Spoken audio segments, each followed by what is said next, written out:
Hello student, आज हम इस वीडियो में चैप्टर 4 की नेक्स्ट टॉपिक के बारे में बात करेंगे। हमारा टॉपिक है समायवी,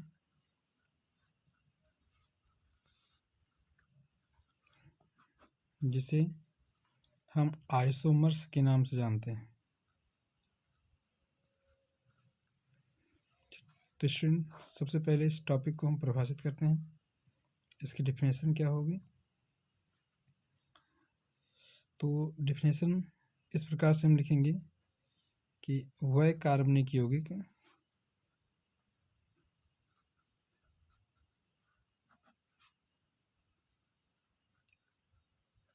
जिनके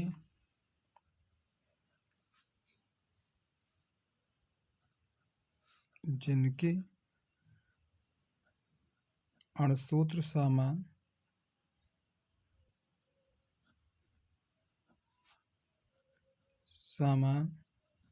किंतु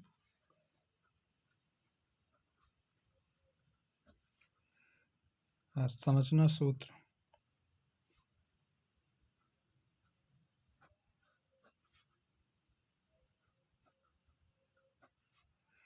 भिन्न भिन्न होता है,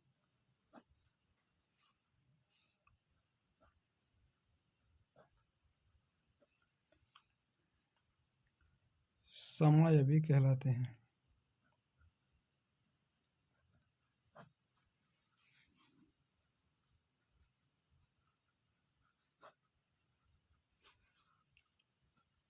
तथा यह गुण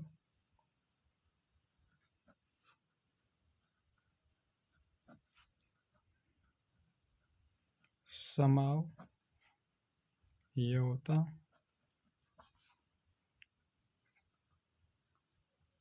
कहलाता है। तो स्टूडेंट, यदि समावयवी की बात करें तो यह समधन अवयवी से मिलकर बना है। सम का मतलब क्या होगा? जिसका अणुसूत्र अवयवी मतलब घटक। सम का मतलब यहाँ ले लेंगे सामान, और अवयवी का मतलब हो जाएगा घटक, जिनके घटक समान होते हैं। तो स्टूडेंट, आइए हम एग्जाम्पल से समझते हैं कि समायवी की एग्जाम्पल क्या होंगी और किस प्रकार से वो अणुसूत्रों में समान और संरचना सूत्रों में भिन्न है। तो स्टूडेंट, इसका एग्जाम्पल लेते हैं हम लोग ब्यूटेन। इसका एग्जाम्पल हो जाएगा ब्यूटेन। ब्यूटेन का फार्मूला हम लोग लिखते हैं C4H10। तो स्टूडेंट, इसका समायवी बनाएंगे। चलिए, तो ब्यूटेन का सबसे पहला समायवी हम लिखेंगे, तो इसको एक सीधी श्रृंखला के रूप में लिख सकते हैं हम लोग। CH3 single bond, CH2 single bond, CH2 single bond, CH3, जिसे नॉर्मल ब्यूटेन कहते हैं। और इसका समायवी लिखने के लिए हम क्या करेंगे? इसी सीधी श्रृंखला का सबसे अंतिम कार्बन जो है उसे यदि 2 नंबर पर लगा दिया जाए, कार्बन नंबर 2 पर लगा दिया जाए, तो वो कुछ इस प्रकार से दिखाई देगा। CH3 single bond CH। इसके लिए यहाँ से हम एक हाइड्रोजन परमाणु विस्थापित करेंगे और उस पर CH3 ग्रुप जोड़ देंगे। तो इस प्रकार से ये हो जाएगा CH3 single bond CH single bond CH3। अब CH2 के इस बॉन्ड के टूटने से इस कार्बन का एक इलेक्ट्रॉन मुक्त हो जाएगा। यहाँ CH2 से विस्थापित जो हाइड्रोजन है इस पर आकर जुड़ जाएगा, तो ये हो जाएगा CH3। तो स्टूडेंट, इसका नाम देंगे हम लोग आइसो ब्यूटेन, इसका क्या नाम देंगे? आइसोब्यूटेन। आइसोब्यूटेन तब इसे बोला जाता है जब तीन कार्बन की सीधी श्रृंखला में 2 नंबर पर मेथिल्स जुड़ा हो तो इसे नॉर्मल तरीके से हम क्या कह सकते हैं? आइसोब्यूटेन कह सकते हैं। तो स्टूडेंट ये रहा C4H10 ब्यूटेन का 2 समायोगी, एक नॉर्मल ब्यूटेन और एक आइसोब्यूटेन। इसी प्रकार हम दूसरा एग्जाम्पल ले रहे हैं। ये हमारा एग्जाम्पल नंबर क्या हो जाएगा? 2 है, जिसमें हम लोग किसको देखेंगे? पेंटेन का फार्मूला C5H12 होता है, और इसको अगर इसका आइसोमर बनाएंगे तो CH3 single bond CH2 single bond CH2 single bond CH2 single bond CH3 होगा। ठीक, और इसमें भी हम क्या करेंगे? यदि इस 5वें कार्बन को 2 नंबर कार्बन पर शिफ्ट करें तो यहाँ से एक हाइड्रोजन मुक्त करना पड़ेगा। तो यह इस प्रकार से दिखाई देगा CH3 सिंगल बॉन्ड CH, और इसको हम यहाँ ला रहे हैं तो ये हो जाएगा CH3। अब यहाँ से मुक्त हाइड्रोजन कार्बन नंबर 4 पर जाकर जुड़ जाएगा, तो इसे हम लिखेंगे CH2 कामा सिंगल बॉन्ड CH3। ठीक, तो ये इसका आइसोमर्स हो गया। इसका नाम हम लोग लिखेंगे, पहली संरचना का नाम लिखेंगे नॉर्मल पेंटेन, तथा दूसरी संरचना का नाम लिखेंगे आइसो पेंटेन। और इसका दूसरा आइसोमर्स जो बनेगा वो इस प्रकार से बनाएंगे CH3। अब यहाँ से एक हाइड्रोजन परमाणु मुक्त करेंगे, विस्थापित करेंगे, और ये CH3 ग्रुप को इस पर लाकर जोड़ देंगे, तो ये हो जाएगा single bond single bond CH3 single bond CH3। यहाँ से विस्थापित हाइड्रोजन को इस तीसरे कार्बन पर जोड़ेंगे तो ये हो जाएगा CH3। इस संरचना का नाम हम दे सकते हैं नियो पेंटेन। तो ये एग्जाम्पल 2 जो था हमारा पेंटेन की 3 आइसोमर्स बनाए जाएंगे, 3 संरचनाएं मिलती हैं। अब हम स्टूडेंट परिभाषा के अनुसार इसे चेक करते हैं कि हमने बताया था कि जिनमें क्या होगा? अणुसूत्र समान होंगे किंतु संरचना सूत्र क्या होगा? भिन्न होगा। तो यहाँ चेक करें, कार्बन 4 है, हाइड्रोजन 10 है। तो स्टूडेंट संरचना में देखते हैं 1 2 3 4 कार्बन हो गया, और 3 2 5 2 7 3 10 हाइड्रोजन है। ठीक, इसी प्रकार से इस श्रृंखला में देखते हैं आइसोब्यूटेन में, तो 1 2 3 4 कार्बन है, 3 3 6 3 9 1 10 हाइड्रोजन है। तो इन दोनों संरचनाओं के अणुसूत्र समान है किंतु संरचना सूत्र में दोनों क्या हैं? भिन्न भिन्न है। तो ये एक दूसरे के आइसोमर्स कहलाएंगे या समायोगी कहलाएंगे। ठीक, इसी प्रकार पेंटेन में देखते हैं, पेंटेन में C5 है और H12 है। तो यहाँ देखते हैं 1 2 3 4 5, ये 5 कार्बन की लंबी श्रृंखला दिख रही है, जिसमें 3 2 5 2 7 2 9 3 12 हाइड्रोजन है। ठीक, इसी प्रकार से आइसोपेंटेन में देखते हैं C1 2 3 4 5 कार्बन है, 3 3 6 3 9 1 10 2 12 हाइड्रोजन है। तो और इसी प्रकार से तीसरे आइसोमर्स में देखेंगे नियोपेंटेन में, जिसमें 1 2 3 4 5 कार्बन होगा, और 3 3 6 3 9 3 12 हाइड्रोजन है। तो स्टूडेंट हमारा यहाँ क्या है? अणुसूत्र सभी संरचनाओं में समान है, लेकिन संरचना सूत्र की अगर बात करें तो संरचना सूत्र तीनों के क्या हैं? भिन्न भिन्न है। तो इस प्रकार से इस टॉपिक में हमने क्या डिस्कस किया? आइसोमर्स को। और नेक्स्ट टॉपिक हम देखते हैं।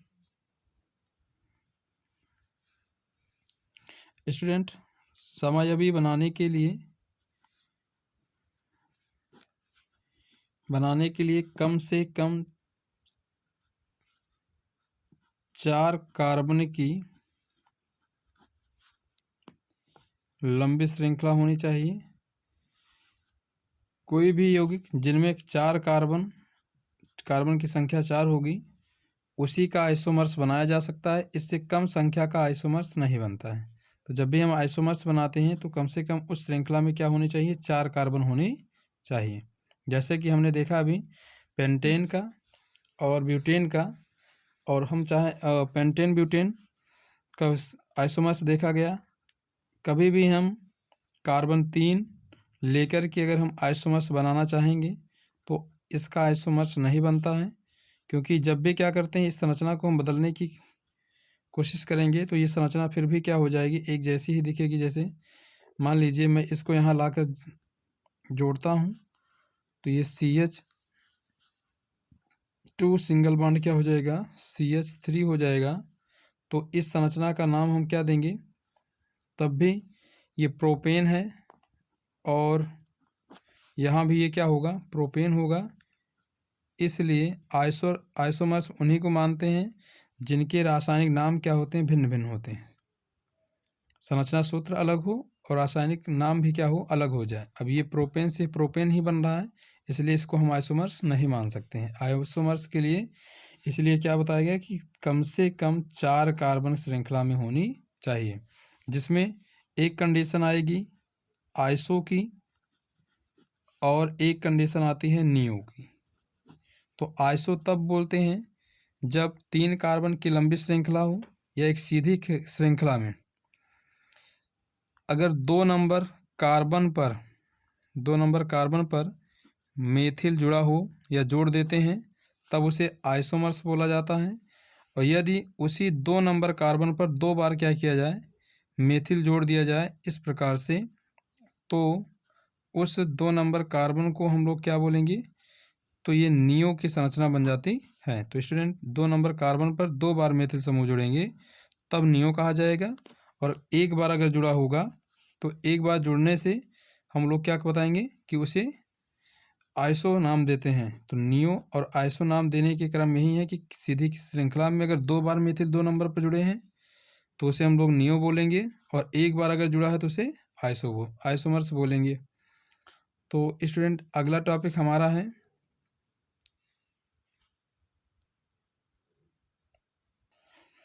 अब नेक्स्ट टॉपिक लेते हैं हम समजातीय श्रेणी या सजातीय श्रेणी।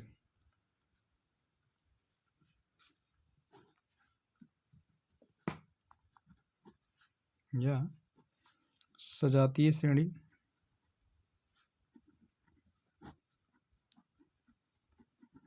ये हमारा नेक्स्ट टॉपिक है, जिसे हम लोग होमोलोगस सीरीज कहते हैं।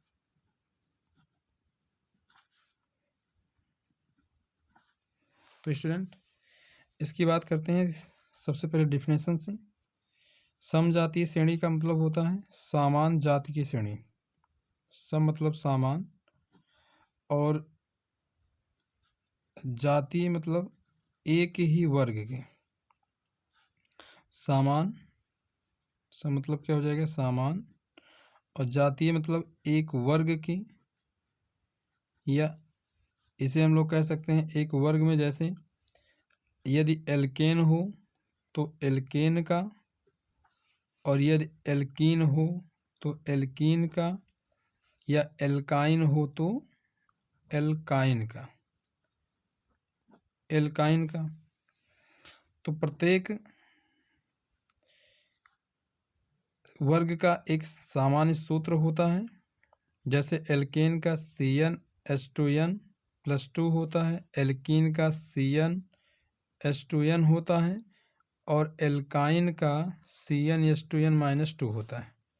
इस प्रकार से प्रत्येक ग्रुप का सदस्य अगर निकालें हम तो ये हो जाएगा CH2, यहाँ से CH4 हो जाएगा इसका पहला, और C2H6 हो जाएगा, C3H8 हो जाएगा, C4H10 हो जाएगा, 5H12 हो जाएगा। ठीक इसी प्रकार से हम देख लेते हैं इसमें एल्कीन में, एल्कीन का जो होगा वो CN, अगर CH2 ये इस ग्रुप के लिए क्या माना जाता है, अपवाद है। चूँकि हम एल्कीन की जो पहचान बताते हैं वो कार्बन, दो कार्बन परमाणुओं के मध्य क्या होता है, डबल बॉन्ड होता है, और यहाँ कार्बन एक है, तो इसमें क्या होगा, ये नियम लागू नहीं होता है, इसलिए इसको हम नहीं गिनते हैं। तो हम देखते हैं कार्बन 2 से C2H4 और C3H6 हो जाएगा। मतलब जितना कार्बन होगा उसका दोनों हाइड्रोजन लेना है हमें, तो C4H8 हो जाएगा, C5 और H क्या हो जाएगा, 10 हो जाएगा। इसी प्रकार से एल्काइन में चलते हैं, तो एल्काइन में आपको मिल जाएगा CH,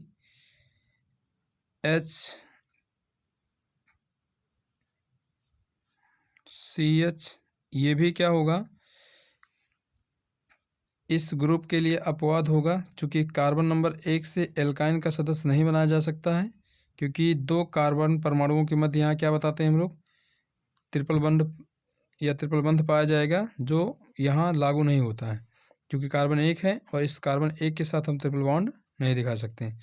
तो इसके बाद हम बात करेंगे किस पर, इसके दूसरे सदस्य से C2H4 से 2 माइनस कर देंगे तो हो जाएगा C2H2, और इसके बाद क्या हो जाएगा, C3H4 हो जाएगा, C4H6 हो जाएगा, C5H लिखेंगे यहाँ 8। ठीक, तो स्टूडेंट ये कुछ क्या हो गए इनके सदस्य हो जाए, जैसे एल्केन में methane, ethane, propane, butane, pentane, और यहाँ क्या हो जाएगा, ethene, ethene, propene, butene, pentene, और इसमें एल्काइन में एथाइन, प्रोपाइन, ब्यूटाइन, पेंटाइन। तो स्टूडेंट अब हमारा समजातीय श्रेणी जो है वो ये कहता है कि दो निकटतम सदस्यों के मध्य, भाई दो निकटतम सदस्यों के मध्य क्या होना चाहिए, CH2 का अंतर होना चाहिए। तो CH2 का अंतर होने का मतलब ये हुआ कि जैसे यहाँ हाइड्रोजन 6 है, अगर 6 हाइड्रोजन से 4 हाइड्रोजन को घटा देते हैं तो 2 हाइड्रोजन आ जाएगा, और कार्बन 2 से एक कार्बन निकाल देंगे तो क्या हो जाएगा, एक कार्बन प्राप्त हो जाएगा, जिसे हम लोग क्या बता सकते हैं कि इन दो निकटतम सदस्यों के मध्य क्या है, CH2 का अंतर है। और ये CH2 का अंतर जो होता है 14 अणुभार के बराबर होता है। तो यदि हम इसका डेफिनेशन देते हैं तो डेफिनेशन हमारा मिल जाएगा यहाँ कि एक सामान्य सूत्र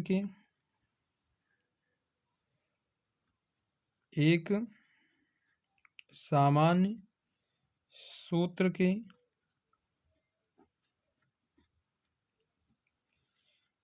कार्बनिक यौगिकों को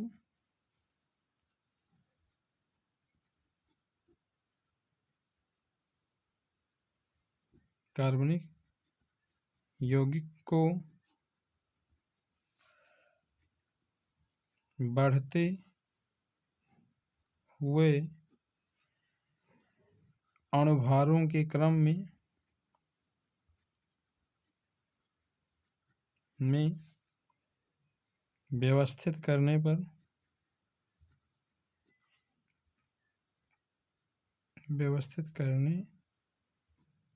पर प्राप्त श्रेणी समजातीय श्रेणी कहलाती है।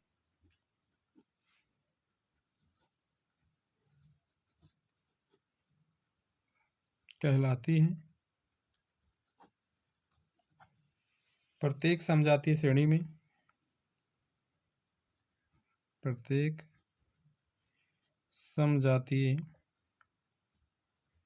श्रेणी में दो निकटतम सदस्यों के मध्य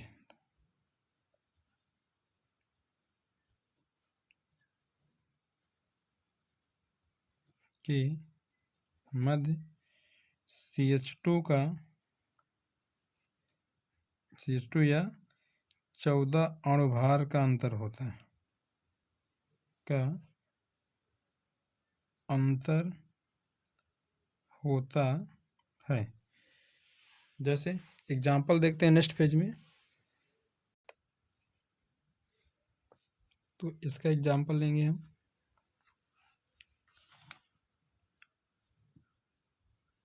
एल्केन श्रेणी में, तो ये हो जाएगा इसका एग्जाम्पल। तो एग्जाम्पल में लिखेंगे हम CH4, जिसे हम लोग क्या बोलते हैं, मेथेन,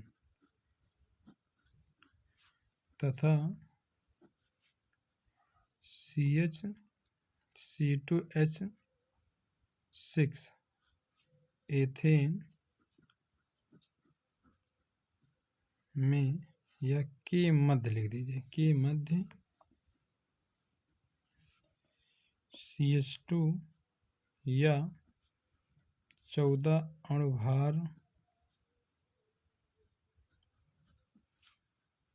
का अंतर होता है। ठीक, तो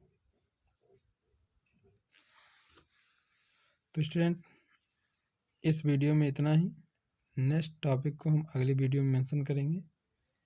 तब तक के लिए जय हिंद।